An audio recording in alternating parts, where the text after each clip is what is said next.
അടിസ്ഥാനപരമായിട്ട് ഏറ്റവും വളരെ പ്രയാസം അനുഭവിക്കുന്ന തൊഴിലാളികളുടെ വിഭാഗത്തിൽ തൊഴിലാളികളാണ് ഉള്ളത്.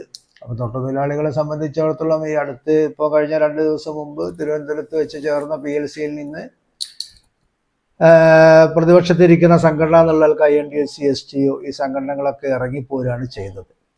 കാരണം പലവട്ടം ഈ തൊഴിലാളികളുടെ കൂലിയുമായി ബന്ധപ്പെട്ട് ഗവൺമെൻറ്റുമായി ചർച്ച നടത്തിയെങ്കിലും ആവശ്യമായ രീതിയിൽ ആവശ്യമായ അനുപാതമനുസരിച്ചുള്ള ഒരു വർധനവ് ഇന്നേ വരെ വെച്ച് തരാൻ ഈ തൊഴിലാളികളുടെ ആളുകളാണ് ഞങ്ങൾ എന്ന് അവകാശപ്പെടുന്ന ഈ ഗവൺമെൻറ്റിൻ്റെ ഭാഗത്ത് നിന്ന് ഇതുവരെ ഉണ്ടായിട്ടില്ല.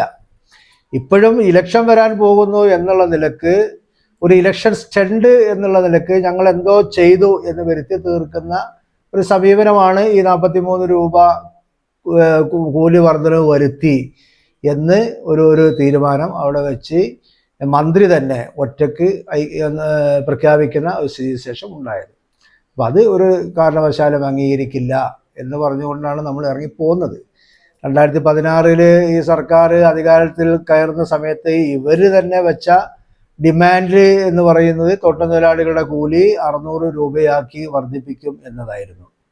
അതുപോലെ തന്നെ 2021 അത് 700 രൂപ ആക്കി വർദ്ധിപ്പിക്കും എന്ന് ഇലക്ഷനിലും അവർ പ്രഖ്യാപിച്ചതാണ്. പക്ഷേ 2026 ആയിട്ടും 545 രൂപ മാത്രം വേതനം പറ്റുന്ന ഒരു വിഭാഗമായി ഇന്നും അവശേഷിക്കുന്ന ഒരു വർഗം എന്ന് പറയുന്നത് തൊഴിലാളികളുടെ ഇടയിൽ ഈ തൊഴിലാളികൾ എന്ന് പറയുന്ന ഈ വിഭാഗത്തിൽപ്പെട്ട ആളുകളാണ്.